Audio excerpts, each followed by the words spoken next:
बिहार की आंकड़ों पे बातें कर रहा हूँ, जो डेटा है उस डेटा पे बात कर रहा हूँ, बिहार का एग्जैक्ट कंडीशन है उस पे बात कर रहा हूँ। बात हो रहा है, जमीन पे ही हो रहा है, बस थोड़ा सा तरीका बदल गया है। आपका एक जो मुद्दा उठाया है मजदूर जनगणना का, हाँ, उसके पीछे एक बार फिर से उसको हम सभी को समझाने का प्रयास नहीं देखिए, कीजिए। हर जिला से मजदूरों का जनगणना होना चाहिए कि इस जिला से, इस विधानसभा क्षेत्र से इतने मजदूर जो है भारत के इस राज्य में काम करते हैं, मजदूरों का जनगणना होना चाहिए।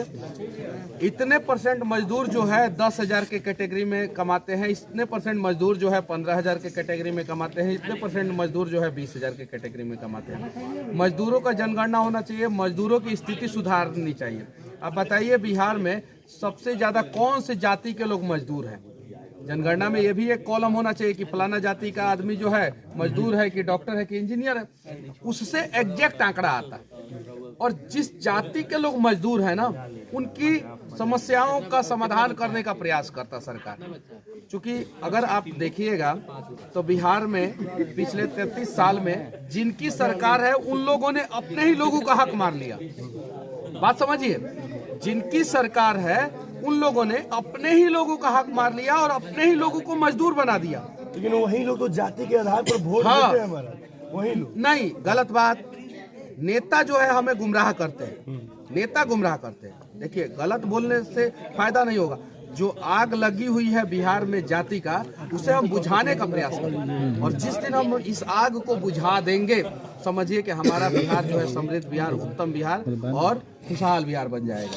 अच्छा भैया, जेल से आने के बाद पहले के लाइफ में और आज की लाइफ में क्या बदलाव लग रहा है आपको? शब्दों का चयन करने से पहले मैं सोच समझ के बोलता हूँ। अब पहले बिना सोचे समझे बोल देता था। उस समय बचपना था, नादानियाँ, बहुत सारी गलतियाँ हो जाती थी, कभी कभी जो है अपशब्द भी मुंह से निकल जाता था। उन सारी चीज़ों के लिए मैं 2023 से पहले जो भी गलतियाँ हुआ, उन सारी चीज़ों के लिए मैं माफ़ी चाहता हूँ। सारे जो यूट्यूबर हैं जो आपको देखकर माइक उठाए, सिस्टम से लड़ना शुरू किए, उन लोगों को क्या बोलिए? देखिए, ईमानदारी पूर्वक काम कीजिएगा और विषयों का सही जानकारी रहेगा और सही तरीके से सही मुद्दों को दिखाइएगा तो आप भी फेमस होइएगा। आपके पास भी यूट्यूब से पैसा आएगा, अमेरिका से पैसा आएगा। उस पैसे का इस्तेमाल जो है आप सही से कीजिएगा, यहाँ पे टैक्स भी भरिएगा, अपना परिवार का भरण पोषण भी कीजिएगा, अपना रोजी रोटी भी चलेगा। बड़े चैनल भी पैसा कमाते हैं, तो छोटे यूट्यूबर अगर पैसा कमा लिए तो क्या गलती किया। लेकिन अगर किसी नेता के पास जाके लिफाफा में 500-500 रुपया ले रहे हैं तो समझिए वहीं आपने अपना ईमान बेच दिया। तो कितना लोग तो काहे बुक बैक करा रहे हैं आप? फोन आ गया था, काट दिया भैया, फ्लाइट मोड में कर दिया। हो गया। कितना लोग हैं भैया जो पैसा कमाने के लिए ही माइक पकड़े हुए हैं, धंधा बना रखे हैं? देखिए, वैसे लोग तो कैंसर है ना। पैसा कमाना गुनाह नहीं है, ये तरीका जो है, बिना पैसा का आप नहीं चल सकते हैं। ये कपड़ों को खरीदे हैं तो पैसे से खरीदे हैं, लेकिन गलत तरीके से पैसा कमाना गुनाह है। और पैसा का सही उपयोग अगर आप नहीं करते हैं तो वो भी गुनाह है। तो पैसा कमाइए, लेकिन जितना कमा रहे हैं, जैसे मैं 30% डोनेट कर देता हूँ, आप 10% डोनेट कीजिए गरीबों में। और मैं दावे के साथ कहता हूँ, अगर आप 10 रुपया डोनेट कीजिएगा गरीबों में, 10 रुपया, भगवान 100 रुपया आपको देगा। तो पैसा कमाइएगा तबे ना दान दीजिएगा, नहीं कमाइएगा तो कहाँ से दान अच्छा दीजिएगा? भैया, आप FIR कीजिएगा कि नहीं वैसे लोगों पर जो माँ को गाली दे रहे हैं? ये बात बताइए हमको। देखिए, किसी की माँ जो है ना गलत संस्कार नहीं देती है, उन लोगों की भी माँ गलत संस्कार नहीं दी है, ठीक है। और मैं वैसे लोगों से उलझना भी, मोदी जी के भी माँ को, सुनिए ना, मोदी जी के भी माँ को कितने लोगों ने गाली दिया। मोदी जी कहाँ से ढूंढ ढूंढ के FIR करने थोड़े गए का? वैसे लोगों का चाल चरित्र खुद पहचान में आ जा रहा है। लोग जवाब दे देंगे, हमें जवाब देने की जरूरत ही नहीं है। तो बर्दाश्त कर लो, हमने से बर्दाश्त ना हुई। नहीं, ये सब चीजें देखिए, अगर बर्दाश्त करना सीख लीजिएगा ना, बर्दाश्त करना सीख लीजिएगा, जिंदगी में आगे बढ़ जाइएगा। बर्दाश्त करना नहीं सीखिएगा, जिंदगी में कभी आगे नहीं बढ़िएगा। तो बर्दाश्त करना सीखना पड़ेगा, ये चीजें हैं। देख लो भाई, मैं थोड़ा सा कुछ भी थोड़ा सा नहीं, उससे मतलब नहीं। आप देखिए, आप आलोचकों के बारे में मेरे से सवाल मत पूछिए। सवाल नहीं पूछा, नहीं, हमको बुरा लगता है। नहीं, मतलब एक ठीक फौजी है, के आपके माँ को कोई गाली दे रहा है, अरे यार, हमको टेंशन नहीं है, हमको टेंशन है नहीं। मोदी जी के माँ को गाली दिया गया कि नहीं? इसी देश में दिया गया कि नहीं? मोदी जी ने किसी पे FIR किया क्या? नहीं, लोगों ने जवाब दे दिया। एक चाय वाला को जो है उस गद्दी पे, उस वहां पे पहुंचा दिया, लोगों ने जवाब दे दिया। हम काहे वैसे कचड़े लोगों से उलझने जाएंगे? हम जवाब देंगे।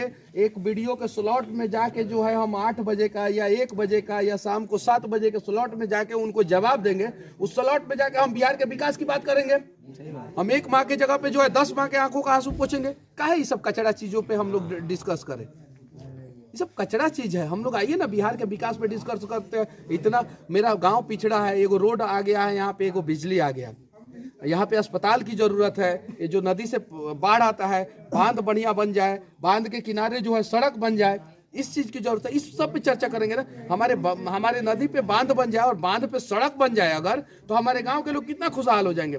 एक माँ के जगह पे हम हजारों माँ के आंखों का आंसू पोंछ देंगे, तो उस पर चर्चा किया जाए। फिर वो सुनिए ना, बाहर आ गए हैं, फिर हजारों माँ का बेटा जो है ना वो मेरे लिए खड़ा रहेगा। तो फिर मेरी माँ को जो है ना एक बेटा या 2 बेटा नहीं, मेरी माँ को जो है हजारों बेटा मिल जाएगा। तो मैं उस पर डिस्कस करूंगा ना कि कैसे मेरी माँ को जो हजारों बेटा मिल जाए, लाखों बेटा मिल जाए, करोड़ों बेटा मिल जाए। कि मैं ये सब उठा के काहे रे ढोनी चटना गाना काहे गा दिया रे, तो हई काहे गा दिया रे, तो हई काहे गरिया दिया रे, ये सब करेंगे हम। देखिए ठीक है भैया, तो मनीष भैया का जो ये है, आज आप मनीष कश्यप है, आज आप सब पूरा बिहार आपको प्यार करता है, लेकिन हम लोग भी उसी माँ के बेटा है। तो मान लीजिए आप बहुत अच्छे हैं, इलॉजिकली बात नहीं, सिर्फ डेवलपमेंट पे बातें किया जाए सिर्फ। ठीक है भैया। अच्छा ये बात बताइए भैया, मान लीजिए आज हम नहीं बात करेंगे, कुछ समझ नहीं आ रहा है, ये नहीं बताइए भाव जाइए इस साल आ जाएंगे ये डेवलपमेंट पे बिहार का विकास है। देखिए भैया, हम ऐसे ही जनसंख्या बढ़ा हुआ है बिहार का। हम क्या बात करें, हमको पता है कि शेर मेरा आवाज उठाएगा। ठीक है, वैसे ही जनसंख्या बढ़ा हुआ है बिहार का। एक आदमी अगर नहीं बढ़ा है जनसंख्या तो अच्छी बात है। वादा किए थे माँ से, उतने से घटेगा। भाव जाए तो कि हम नहीं क्या चाहिए, अपन काम करबे रुआ अस्पताल ना चाहिए, अस्पताल चाहिए, रुआ स्कूल ना चाहिए, हम जानते हैं रोड ना चाहिए, हम ना खाली पहुंचाइए चाहिए। हम ना काम कबर आवाज वही पे सवाल पूछम तो ज्यादा अच्छा बाटे। ये चीज बाटे, हाँ ये सब चीज पे सवाल ना पूछा जाए। भैया हम समझ रहे हैं आपको, लेकिन हम कंफ्यूज है कि हम क्या पूछे। तो लिख के लाइए ना। हाँ, अगले बार से हम इंटरव्यू पर्पस से आएंगे। हम आए थे ना इंटरव्यू पर्पस से, भैया से मिलने के बाद हम सब कुछ भूल जाते हैं। यहाँ भी नहीं, पटना भी वही हाल था भैया, पहली बार भी, और हमको लगता है आगे भी यही हाल रहेगा। इस साल किसका आप ही ने दिया है? हाँ, तो रखे रहिए ना। अच्छा ठीक है, ले लीजिएगा। अच्छा भैया, कैसा फील कर रहे हैं? हम तो जेल से निकलने के बाद अच्छा ही फील कर रहे हैं। गांव में कौन चीज, अगर गांव के लोग हमार लोग के साथ ना दी तो अभी कितना कर्जा और ही बढ़ गई रही। वो तो धनंजय भैया बाणन हमार की कितनों लोग आवता तो खिया हुआ देता न होते, मौसी वोसी आओ दे, हमार दीदी हो दे, सब लोग है दे, दीदी है दे, बाटे लोग है दे, ये लोग व्यवस्था कर देता थे। हम मौसियों हैं या चाचियों हैं हमार वो दे। अच्छा हम लोग एक चीज़ और बताइए, इतना भीड़ जो हो जा रहा है आपके साथ, जेल से आप निकले तब से लेके अभी तक लगातार भीड़ आपका पीछा नहीं छोड़ रहा है। भैया सरकार को भी सोचना चाहिए और हमारे जो जिला प्रशासन है उनको भी सोचना चाहिए। हम आपको कुछ नहीं बोल रहे, लेकिन बिहार के लोगों से कहना चाहेंगे कि आप भैया को सुरक्षा मिलना चाहिए कि नहीं मिलना चाहिए। अरे लॉजिकली वो सब छोड़िए, वो मेरे सामने ये सब बात मत कीजिएगा।